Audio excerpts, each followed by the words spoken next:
फ़खर, आप कहिएगा, अब एक बड़ा इंटरेस्टिंग चीज़ है, रीमा की कानूनी राय भी आ गई, वो समझती है इसमें कुछ गैर आईनी नहीं है, लेकिन अगर हमने देखा कि उनके मुताबिक गलत हुआ चीज़ें, तो क्या ज़रूरी है कि इस चीज़ को पर्सपेक्टिव में डाला जाए और जो गलत हुआ उसको समाअत करके सही किया जाए? अलीना, पहली बात तो जो अभी आप पूछ रही थी कि प्रोप्राइटरी के हवाले से कि ये जुडिशल कमीशन के उसका वो करने चाहिए इजलास और उस हवाले से कुछ करना चाहिए। देखें, जो जस्टिस मंसूर अली शाह साहब का ख़त है वो बुनियादी तौर के ऊपर एजम्पशन के ऊपर है कि आइनी तरमीम जो फुल कोर्ट में लगाई जाती है वो मंजूर होती है या नहीं होती। उसकी बुनियाद पर कि अगर मंजूर हो जाती है तो फिर ये जुडिशल कमीशन की जितनी भी फंक्शनिंग थी उसके हवाले से आइनी क्वेश्चन उठेंगे। देखें, एजम्पशन की बुनियाद के ऊपर मैं नहीं समझता कि ये जुडिशल कमीशन को काम करना छोड़ देना चाहिए या अभी इजलास नहीं बुलाने चाहिए। ये मैं इससे कम अज़ कम मुत्तफ़िक नहीं हूँ। जहाँ तक दूसरी बात जस्टिस मंसूर अली शाह साहब कर रहे हैं वो आइन के मुताबिक के रूल्स और रेगुलेशंस अभी नहीं बनाए गए और उसकी बुनियाद के ऊपर जो जजेस एडिशनल जजेस की तैनाती के हवाले से देखें, इस हद तक तो मैं मुत्तफ़िक हूँ कि ये इसके लिए बाकायदा तौर के ऊपर रूल्स जो कि पहले गालबन जस्टिस मंसूर अली शाह ही इसके हवाले से काम भी कर रहे थे जुडिशल कमीशन के जो नए रूल्स बनाने के हवाले से, तब तक ये जो जजेस की तैनाती का जो मामला है उसको शायद पेंडिंग वो रखा जा सके। लेकिन जो जस्टिस मंसूर अली शाह साहब ये तकाजा कर रहे हैं आइनी जो तरमीम को चैलेंज या दरखास्तें लगाने के हवाले से, देखें इसमें मैं तो समझता हूँ कि जो आइन है वो बड़ा वाज़ेह है। 239 की 5 और 6 जो सब क्लॉजेज हैं कि किसी भी तौर के ऊपर इसको चैलेंज नहीं किया जा सकता। और दूसरा यही कि जो पार्लियामेंट है उसके पास हर किस्म की हर तरह की जो लेजिस्लेशन करने की वो उसके पास अख्तियारात हैं।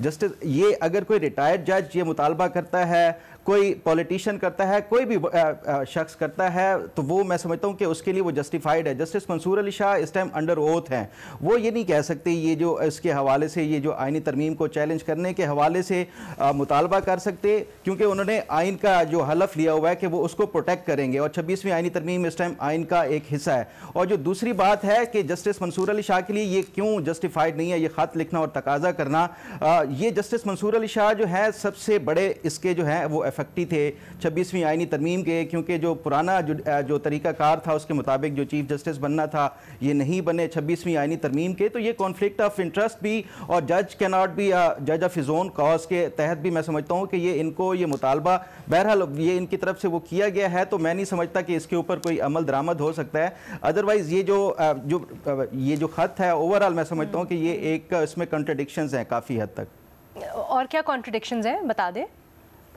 एक तो यही कि वो एक तरफ वो आइन के तहत वो कह रहे हैं कि जो नए जजेस हैं उनकी तैनाती के हवाले से पहले रूल्स होने चाहिए, प्रोसीजर बनाया जाना चाहिए, उसके बाद हो। और दूसरी तरफ ये भी आइन का हिस्सा है 239 जिसके तहत ये कहा गया है कि ये किसी भी सूरत के ऊपर किसी भी अदालत में इसको ना ही चैलेंज किया जा सकता है और ना दूसरा ये कि पार्लियामेंट बाख्तियार है किसी भी तरह की लेजिस्लेशन के हवाले से। तो इस हवाले से मैं समझता हूँ कि ये कॉन्ट्रडिक्शन, एक तरफ वो आइन और कानून की जो है वो पासदारी की बात कर रहे हैं और दूसरी तरफ वो कह रहे हैं कि इसको लगाया जाए और इसको सुना जाए। अच्छा, आई अंडरस्टैंड रीमा, आप जवाब भी देना चाहती हैं इसका, लेकिन भट्टी साहब का पहले पॉइंट ले लें, उसके बाद फिर मैं आपके पास आती हूँ। सारे हम लोग जो भी ऑब्जेक्शंस उनको क्लियर करते हैं। भट्टी साहब।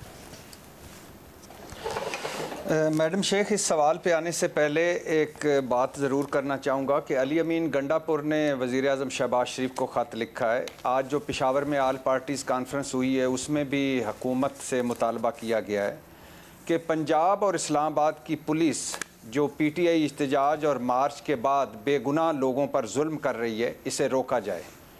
हज़ारों नामालूम अफराद पर मुकदमे और पर्चे दर्ज हो चुके हैं। पंजाब इस्लामाबाद पुलिस शुतर बेमुहार हो चुकी है, एक आलमोस्ट नाकों पर रोक कर मोबाइल चेक हो रहे हैं। कोई एक पोस्ट पीटीआई की निकलती है तो उसे गिरफ़्तार कर लिया जाता है, किसी का गार्ड उठा लिया जाता है, किसी का ऑफिस वर्कर उठा लिया जाता है, किसी का कोई दिहाड़ीदार मजदूर उठा लिया जाता है, रेडी वाले उठा लिए जाते हैं।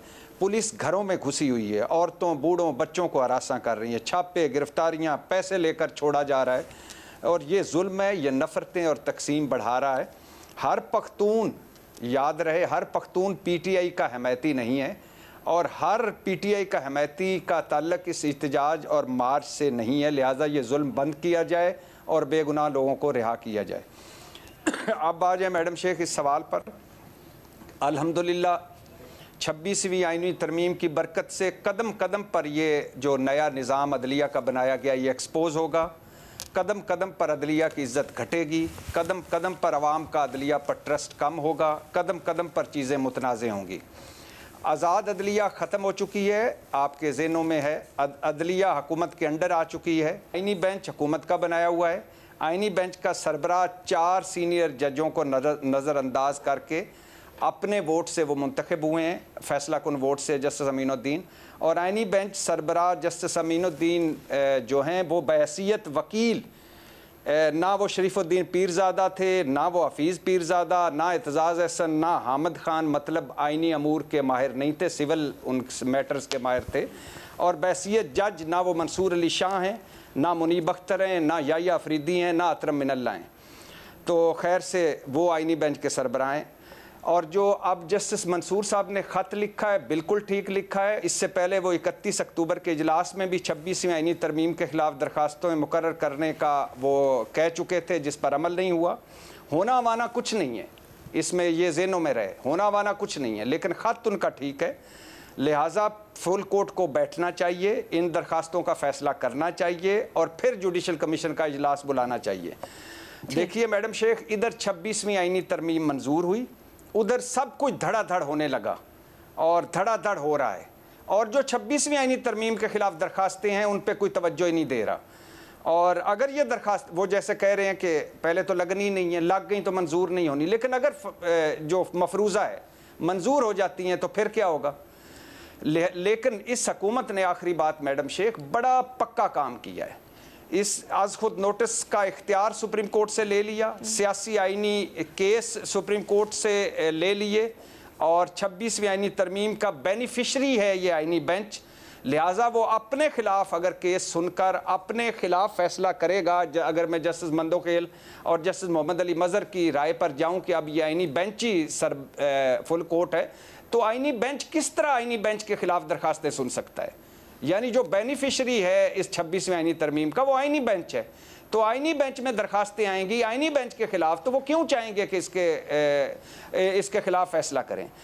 और चूँकि हुकूमत ने बड़ा पक्का काम किया है, पार्लिमानी कमेटी में उनकी 2/3 अक्सरियत है, जुडिशल कमीशन में उनके और उनके हिमायत याफ्ता लोगों की वो है अक्सरियत है। और फिर उन्होंने एक और पक्का काम किया है कि जो पहले केस हैं वो पहले सुने जाएं, फिर बाकी सुने जाएं। अब इलेक्शन धांधली भी पड़ी हुई है, बुनियादी इंसानी सर अगर आप मुझे इजाजत देना, ये आपका बड़ा ही जबरदस्त पॉइंट है कि हुकूमत ने पक्का काम किया है, लेकिन रीमा ने सर ये कहा, रीमा ने कहा कि इतना भी पक्का नहीं है जितना समझा जा रहा है। तो अगर आप मुझे इजाजत दें, इजाजत दें, अगर एक आखिरी जुमला, तो लिहाजा होना हवाना कुछ नहीं है, मगर जस्टिस मंसूर अली शाह ठीक कह रहे हैं।